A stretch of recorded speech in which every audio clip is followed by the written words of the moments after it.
So the real question is, how can we, as entrepreneurs, health experts, and personal development gurus who want balance in our lives and aren't content to sit on the sidelines, limiting our full potential in body, connection, power, and wealth, help you live your full potential in life? That's exactly what we are talking about today. I'm Dr. Amelia. And I'm Dr. Jeremy. Welcome to Transforming Self. All right. Hello, everybody, and welcome to Transforming Self podcast. We're so excited to have you here with us today. So we are joined by Zach and Whitney Schneider. Now, I have known them for many, many years, and I'm really excited to have them on our show today. Zach and Whitney are owners and operators of Kondition Haus and Schneider Fit here in Lawrence, Kansas. They're both alumni of the University of Kansas and have been private business owners since 2010. Their specialty in fitness is small group training for both men and women. The focus of their business is to help others improve their health and fitness. Now, that's a really short bio. I don't really feel like that encompasses everything you guys do in life because you are also parents to two amazing little children. You also have rental properties. Whitney, you do a lot of advocate stuff. So this bio doesn't really sum you guys up, in my opinion. So why don't you guys expand a little bit on your bio and tell us a little bit about yourselves? Well, my career in health and fitness started at a really young age. It was just one of those things I knew I really wanted to get into from very early on. I came, just this short of becoming a professional athlete, which was my number one choice. So I knew that I wanted to, wear basketball shorts to work every day and be in great shape. And it was just kind of a lifestyle from a very early age for me. So that's kind of where the roots of my health and fitness started was just participation as a young man. And then going through high school, had really great quality coaching in the weight room, which I found out when I got to college was really rare. That anybody came to college with, a solid background, not just in actually being in the weight room, but like knowing what was going on in the weight room, having a real education there. And then an injury in college, not playing sports or anything like that, but an injury in college really forced me to repair myself. It was one of those things where I was broke. I didn't have health insurance, or I did. I was added to my parents, but it was just I didn't have a lot of resources. So I took my existing knowledge of health and fitness and got serious about it to help repair myself. And in that process, really kind of gained a love for the knowledge side of it and then teaching it as well. And so I think that's really what propelled me into personal training, and met Whitney while I was in school, shared similar passions, similar backgrounds as far as, an athletic youth and things like that, a previous injury that really got, us interested in how we can apply our knowledge and our passion to help others. So that's kind of how everything started for me and got me to personal training. And then that evolved from there into a bunch of different things. But I guess I'll let Whitney go. Oh, as far as getting into training, it's kind of a similar story in the sense that I was a high school athlete, got injured, thought I wanted to be a physical therapist, got into school, realized I didn't really want to be a physical therapist, thought I wanted to do strength and conditioning. Spent some time there, realized that wasn't what I wanted to do either, mostly because I guess, I did my internship with Andrea Hootie, who's like the best in the business. And being a female, I saw what that entailed for her. And it felt like I either had to choose strength and conditioning or to someday having a family. And knowing that I always wanted to have that family at some point, I knew that wasn't going to be the route for me. So that's how I ended up in personal training. And sure enough, training and have a beautiful little family too. How is it working with your spouse? Because, Jeremy and I are the same profession, but we don't work together. And I know you guys have different training times and stuff, but how is that working together in the same facility and then going home with each other? Because I might not want to go home with Jeremy all the time if I had to work with him. Right. Well, and there's cases where we go home and we don't really talk to each other because we've already had all the conversations. But actually, I think that communication is probably even more important whenever you are working with your spouse, so that one, you're not constantly trying to overlap the other, get your point across or whatever. but two, balancing that with your home life too. There's a lot to be taken care of on the business side and then also at home. So I think it does require even more concentration on clear communication, which the clear part is not always there. We're continually working on that. But otherwise, really, it's kind of nice. Yeah. We get this question a lot, even though it wasn't one that you had prepared us for ahead of time. No, it wasn't. But we get this question a lot. I think what helps us the most is we're both deeply passionate about what we do. So like, it'd be one of those things that if we weren't doing this together, we have done it separately.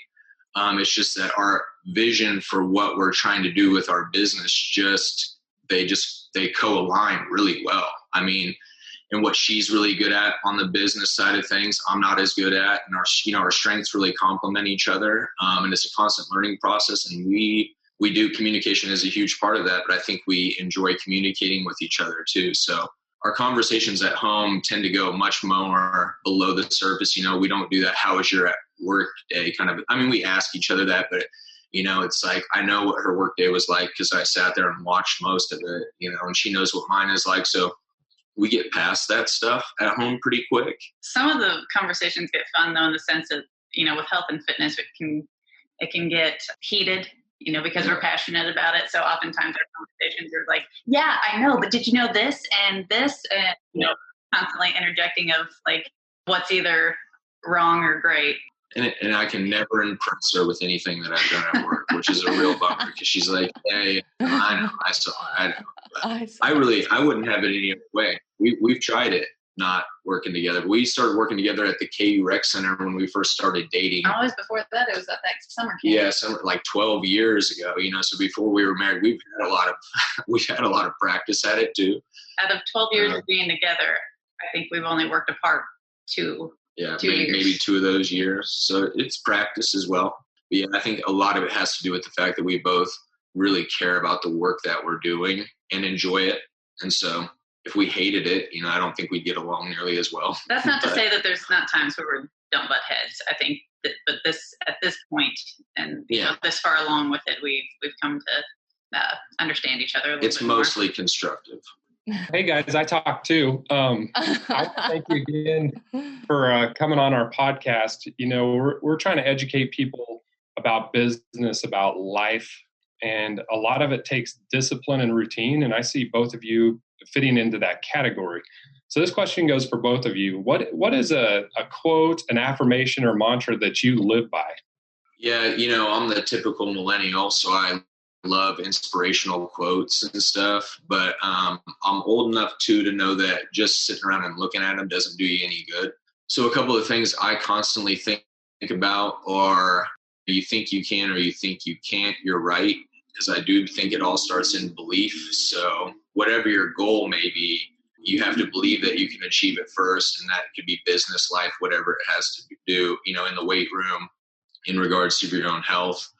I really like that idea. So I hear it a lot in the weight room, and I try to encourage people to take a more positive spin on it. I can't do something, I can't do that. And I constantly remind people, no, I know I've seen you do it before, so I know you can do it. But that's one of the things I think about a lot. Just, trusting myself that I can get something done. And another thing I really like that I came across recently, but I've heard it, on and off a lot, and I think it's more apt now. I used to always think about it in the weight room, but its strength is gained in the range that it is trained. So I think about that as far as biomechanics and physiology and, in the weight room. But now I'm thinking, going through this recent pandemic and being a business owner and a parent during all this, is there was points during it in which I didn't feel strong and capable because I'd never been trained in that. I had no experience in that. So now going through something like this, I feel like has prepared me as a business owner, as a father, as a partner, to be a little bit better, because now I've trained in it a little bit. I'm a little more aware. So you're trying to gain strength in any area of life. You have to get experience in it, and you have to train in it, train in it. And so those are the two things that I've really been mulling over a lot in my head lately. I try and focus in on them because I read and hear inspirational quotes frequently, but those are the two that have really stuck out over the past year or so. One that we have on our email that goes out to clients, which still kind of reigns true all the time is we don't grow when things are easy. We grow when we face challenges, which is more one of those things that we just can't get complacent, got to continue to push forth. But personally, it's essentially, it's a mantra, or really it's a prayer. It's the Apono no Apono prayer, which is a Hawaiian prayer. And it's, I love you. I'm sorry. Please forgive me. Thank you. What's fun about this for me, so really it's for healing, but now my 2-year-old and my 4.5, almost 5-year-old, they both say it because we say it, every night and, randomly throughout the day. It's on a wall in our home now. And that's, primarily we train women. Like you said, we train men and women, but I think I can speak personally as a woman that I love you. I'm sorry. Please forgive me. Thank you is for whoever it is. It's for themselves and all the baggage, trauma, experiences, good and bad. We tend to hold on to the bad ones more so than the good. So it's almost a matter of shedding the shit every day and just allowing yourself to be who you are and continue to improve and love yourself through it. And I think that by sharing that with other women, or at least having that knowledge within myself and sharing it with others, that shows up for them in specific ways, just like showing up in the gym also shows up in their life in different ways too, mostly in strength related areas. But when you're physically well, there's, the balance between being both physically and mentally well. And I think that mantra kind of encompasses it all. Yeah, it really does. I like that. You should put that in the gym somewhere because it does. I feel like it speaks, and it probably speaks to men as well. But again, as a woman, I feel like it speaks to me a lot. So I appreciate that. All right. So how do you guys find balance in your life? You have so much going on. You own businesses, you have children, you have a marriage, you have families. How do you go about finding balance and finding time for self-care? Because I'm a huge advocate and proponent of self-care, and I know both of you are also. So how do you find time to make sure you're taking care of yourselves? We find babysitters. Yes, very good. Kind of like you had said earlier about just having a routine really helps. We know when Zach's and Ezra's haircut is, and chiropractic appointments, ART appointments, those are usually set just about every week. So things like that help, but then also really just emphasizing it. That's often too what we get each other for gifts. Here's facial or spa or massage or time away. Mother's Day gift was 2 hours at home by myself where I could just do yoga at home. And, Zach took the kids and I think they almost melted outside because of how warm it was, but things like that. We're a scheduling family too. I think it's just a byproduct of being an appointment run business. We get things on the schedule, so that we basically know it's not a lot of guesswork in our schedule, which is really nice.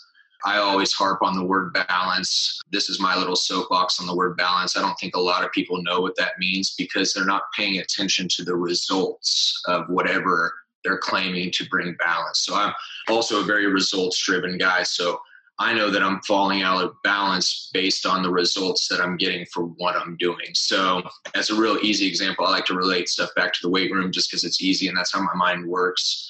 But hopefully people can find a way to relate it to their own business and life. But I know that if I am working really, really hard in the weight room over the next 3 to 4 weeks, then I'm going to also proportionately need to work really hard to relax and recover. So that might mean an extra chiropractic appointment or massage, or, maybe it's an extra meditation session, whatever it is. When my performance starts to wane in one area, I know I need a little bit more of that, but it's basically based on the results that we're getting. So that's why I think when I think about balance, I think about monitoring the results from what I'm doing right now.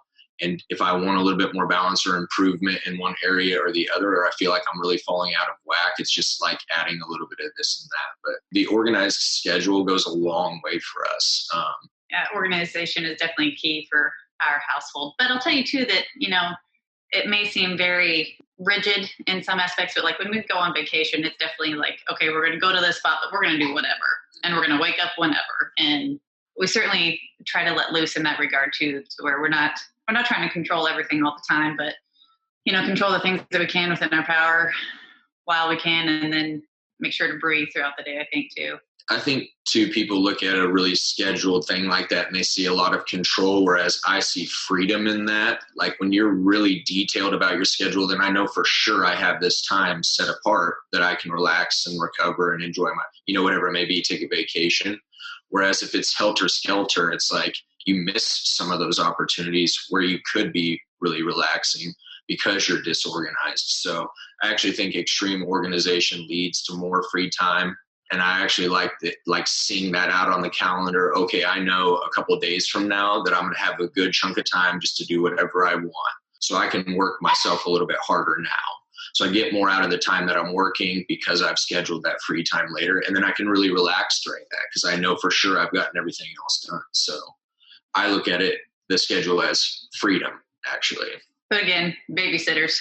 Yeah, the big key there. We don't have to deal with babysitters anymore. So that's really, really nice. But yeah, I put everything in my phone. If it's not in my phone, it doesn't happen. I don't remember. I have my training sessions with you in my phone. I have everything in my phone because there's so much going on in life. I can't remember everything I need to do. But two, yeah, if it's scheduled and right there, I know what I need to do. And I feel more freedom as well. So you get a lot more accomplished because I've been the one, which I've had this conversation in the past, is to fly by the seat of my pants because if I schedule things, then I have to commit. But you find if you commit, things go a lot smoother, just a lot smoother. Feels good to commit to. I think people have a fear of it, but for certain things, like I said, to free you up in the future, the commitment now is worth it. It's delayed gratification, which also feels really good. I've worked really hard. I've stuck to this schedule, and my reward is this time to do what I want to do. What is the best advice you guys have ever received? Advice from anybody in your lives. What's the best advice you've ever received? I have a lot of answers for this because it's hard to qualify. It's very situational, I guess you could say. Like freshman year of college, when one of the advisors said, buy a lot of underwear because you'll have to do laundry less frequently. That was great advice for a freshman year of college. Yeah, that's pretty good. But probably the one, my parents always told me to trust and be myself. And that sounds as simple as it is, but it's oftentimes really hard advice to take, especially now in the information age. I mean, I just feel like we have such great access to information that we don't necessarily listen to how we feel about things as much. We're trying to just think our way out of everything. So trusting your gut and being yourself is probably the best advice that I've ever gotten. And it's probably the first piece of advice I ever got. And hopefully it'll be the last piece of advice I give. Trust your gut was actually going to be mine too. We didn't talk about this paying attention to how you feel about any situation or proposition. I think that actually can tell you more than just intention, I guess. Additionally, within that, I think it's actually harder to do than it sounds because of not just the information overload, but also just I don't necessarily mean to go here, but just all the crap that we have in our access to, whether it's food that we eat or the air that we breathe, the water that we drink, all those things really make a huge difference. And if it's not quality, then I don't know that you could trust your gut, to be honest. Whereas if you're taking really good care of yourself, then I feel like that gut-brain connection is actually quite powerful. That mommy instinct that we... Yeah, and I feel like we're constantly harping on people or at least our families, extended families, about food. So it feels like a broken record, but it's just 100% what I believe and know to be true. It's one of my favorite questions to ask people is well, how do you feel about it? It's like the therapist thing, it's just well, how does it make you feel? It's with an exercise, how did that feel? With, something you ate or you're struggling with something, how do you feel? What, not just what do you think about it? How do you feel about it? And I think it's two different things almost. Yeah. And it causes people to stop and kind of take a step back and evaluate themselves. Yeah. Pay attention, which we don't do as a whole enough of paying attention to our bodies and how we feel. And I almost feel like society has kind of bred that out of us. I mean, there's, like you said, there's so much information. There's so many things going on in life that people just don't take the time to really pay attention to themselves. So Zach, you said something earlier to go off a little off script here, but it made me think you were this close to being a pro athlete. So, that was way earlier. That was way earlier, but it made me think here, this close. We define success in a lot of ways. Society sees success in a lot of ways, but what's something you've both seen that you've accomplished to be successful that maybe Amelia and I won't look at it the same way? It's kind of a difficult question. I'm real interested to see what you think about that. It is. I looked at that question too and just thought of what success means to me. And I really do think it's kind of a moving target, and it changes with, age and maturity and what you have accomplished. So, success for us early on was, filling up our training schedule, becoming a full-time trainer, which is kind of hard to do. I mean, it's not the easiest thing in the world to go out for the first time in your life, really market yourself, get people to trust you, hand you some money and said, okay, you and I are going to take this ride together to try and make you better. Especially as a 22, 23-year-old kid, no guidance out there. It's literally the shirt on your back and what you know from your training experience and what you've learned in the textbook. And so all of a sudden it's like, let's go, let's do this. And so filling up the training schedule was what I thought was success, because, I'm working 40 hours a week.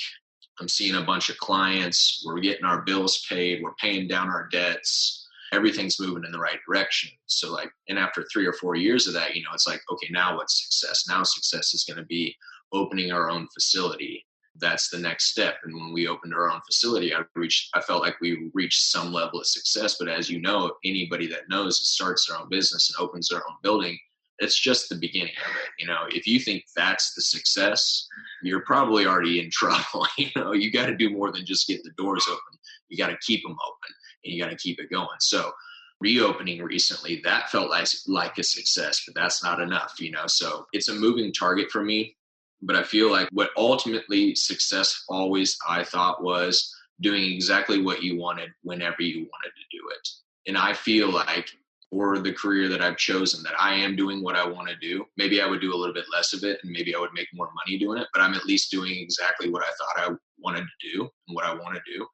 So that's success. And then just, finding the different levels. I don't know what success will mean to me 3 years from now, what that looks like quite yet, because I haven't gone through this work yet. So it's a moving target is what I've decided. I don't know exactly what success looks like until I get there, and I've decided to go beyond that. What's kind of funny about this is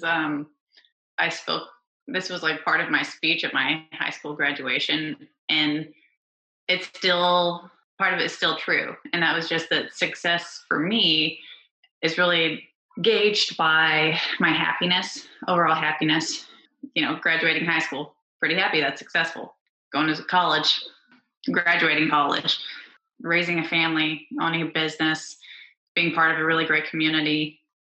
That makes me think about our investment club, though, Amelia, and how much struggle we've had there. Oh my goodness sakes. Yes. You think that you get somewhere, and then sometimes it's pulled out from underneath you, and then you just keep going on or going forth, I should say. But we've all still been really, not necessarily happy because it's been some additional stress, but everybody's been in an overall pretty good mood and pretty helpful.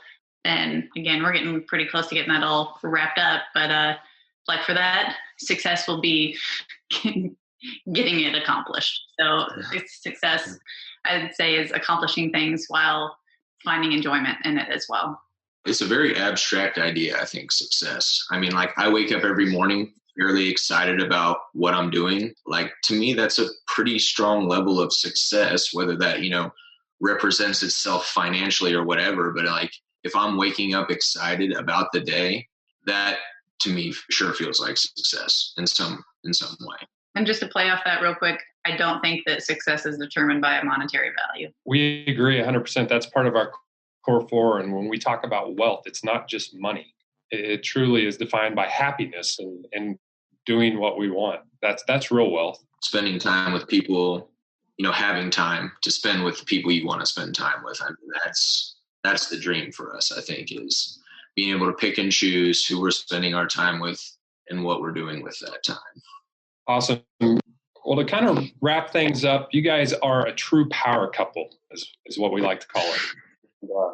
I mean, we've been, that's right. In many ways, muscle, brains, all that. But, if you were speaking to a couple that were starting a new business, what, in one or two sentences, what's the best piece of advice you could give them? Ooh, I'm going to say have a plan. Just because you have a plan doesn't mean that that's a straight and narrow road. There's going to be paths that you're going to have to choose, and there's going to be some bumpy tracks along the way. But knowing that you're in it together certainly helps, and being able to confide and feel confident along your journey is also going to be really important. I would strongly encourage them to find discipline and remain consistent. So discipline really is what, people are constantly talking about motivation. I love motivational quotes. We talked about it earlier, but motivation is fleeting. It's momentary. Motivation does not necessarily drag you out of bed day after day. It doesn't necessarily pull you through tough workouts day after day. So I'd say find discipline, find ways to practice discipline. And even if that means outside controls, like you have to rely on somebody else a little bit. I like that accountability piece. Yeah, like having the coach. Yeah, like if say, just as a real quick example, if you really struggle to get out of bed early, then, have your mom call you at 9:30 at night and say, aren't you ready for bed? And have your, whatever it may be, but structure around discipline. So you develop discipline, whether you need help or not, and then remain consistent, because it is ups and downs. The success in life is not a straight line, right? It's got all these peaks and valleys, but the idea is to continue on an upward curve. And it does. It just takes time. I mean, and you're going to need discipline in order to remain consistent, and your effort's going to need to remain consistent for long enough. So whatever it may be, whether that's a weight loss goal or starting your own business or starting a family, whatever it may be, an educational goal, without discipline and consistency, you're going to find it very hard to achieve anything. I think even great artists, people that like paint and don't have a traditional way of thinking can still, if you never put the pen to the paper or the paint to the canvas on a regular basis, you never develop. So that would be it. Discipline and consistency.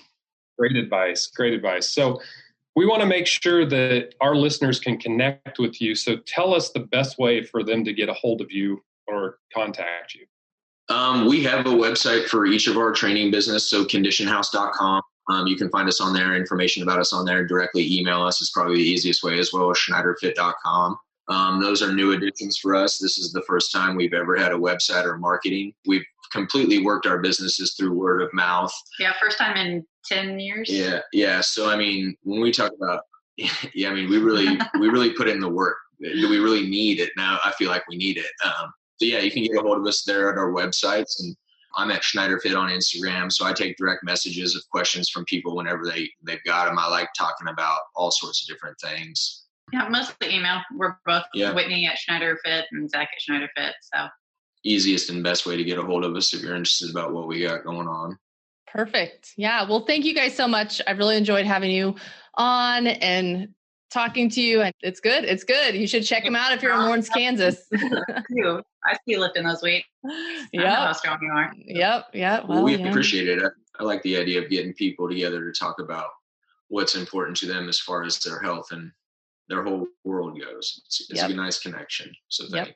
You are very welcome. All right. Well, thank you everybody for joining our show today. And we will be back here next week with another fantastic guest. Have a good rest of your day.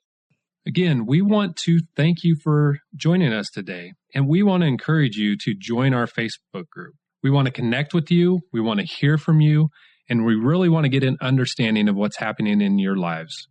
Our Facebook group is Transforming Self with Doctors Jeremy and Amelia Rodrock. And we're going to make sure and post that link in our show notes. Take care. Bye.